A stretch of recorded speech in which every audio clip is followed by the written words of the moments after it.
ஆகி நல்ல மாதிரி இருந்தா அவனோட இருக்கு ஏதாவது காட்டணும் முடியும் ஆயா மாறி ஆகி அவன் புள்ள கடற்கரை அவ்வளோ அவனுக்கு கடக்கணும் முடியும் மாறி ஆகி.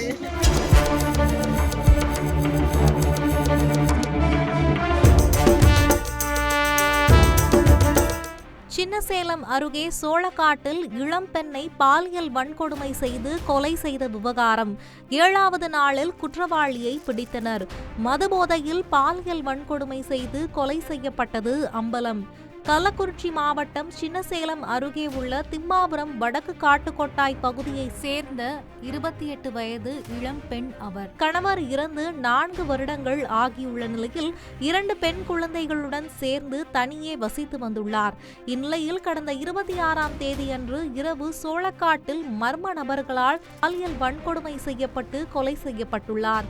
27ஆம் தேதி காலையில் இது குறித்து தகவல் அறிந்து வந்த எஸ்பி தலைமையிலான போலீசார் இறந்த பெண்ணின் உடலை மீட்டு உடற்கூறாய்விற்காக கள்ளக்குறிச்சி மருத்துவக் கல்லூரி மருத்துவமனையில் அனுப்பி வைத்தனர். இந்நிலையில் மோப்பனாய் உதவியுடன் குற்றவாளியை தேடும் பணியில் தீவிரமாக ஈடுபட்டனர். தொடர்ந்து பெண்ணின் உடல் 28ஆம் தேதி உடற்கூறு ஆய்வு செய்யப்பட்டு உறவினர்களிடம் ஒப்படைக்கப்பட்டது. பின்னர் சொந்த கிராமத்தில் உறவினர்கள் அவரின் உடலை அடக்கம் செய்தனர். இந்நிலையில் 5 தனிப்படைகள் அமைத்து குற்றவாளியை தேடும் பணியில் தீவிரமாக ஈடுபட்டு வந்தனர் போலீசார். இதில் 10க்கும் மேற்பட்ட நபர்களை சந்தேகத்தின் பேரில் விசாரணைக்கு அழைத்து 4 நாட்களாக விசாரணை நடத்தி வந்த நிலையில் போலீசாருக்கு ரகசிய தகவல் ஒன்று கிடைத்தது. அதன்படி நாகக்குப்பத்தை சேர்ந்த குமரேசன் என்பவரை போலீசார் விசாரித்தனர். இந்நிலையில் குமரேசன் மற்றும் அவரது நண்பர் இருவரும் மது அருந்த சென்றதாகவும் அவரது நண்பர் குடிப்பழக்கம் இல்லை என்றும் கூடே அமர்ந்து இருந்ததாகவும் பாதியிலேயே குமரேசன் நண்பர் சென்று விட்டதாகவும் அப்போது அவ்வழியாக பால் சொசைட்டியில் பால் ஊற்றிவிட்டு வந்த பெண்ணை தான் கையை பிடித்து இழுத்ததாகவும் தனது ஆசைக்கு இணங்குமாறும் அழைத்துள்ளார் குமரேசன்.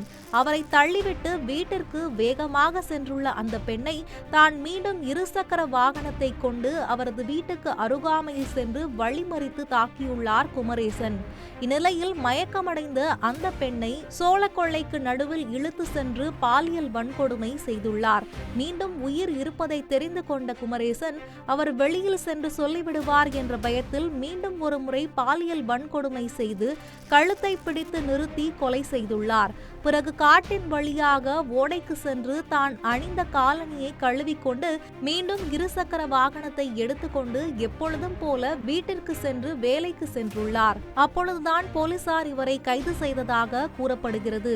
குமரேசன் மதுபோதையில் 28 வயது விதவை பெண்ணை பாலியல் வன்கொடுமை செய்து கொலை செய்த சம்பவம் அப்பகுதியில் பெரும் பரபரப்பையும் சோகத்தையும் ஏற்படுத்தியுள்ளது. செய்திகளை உடனுக்குடன் தெரிந்து கொள்ள உடனே சப்ஸ்கிரைப் பண்ணுங்க.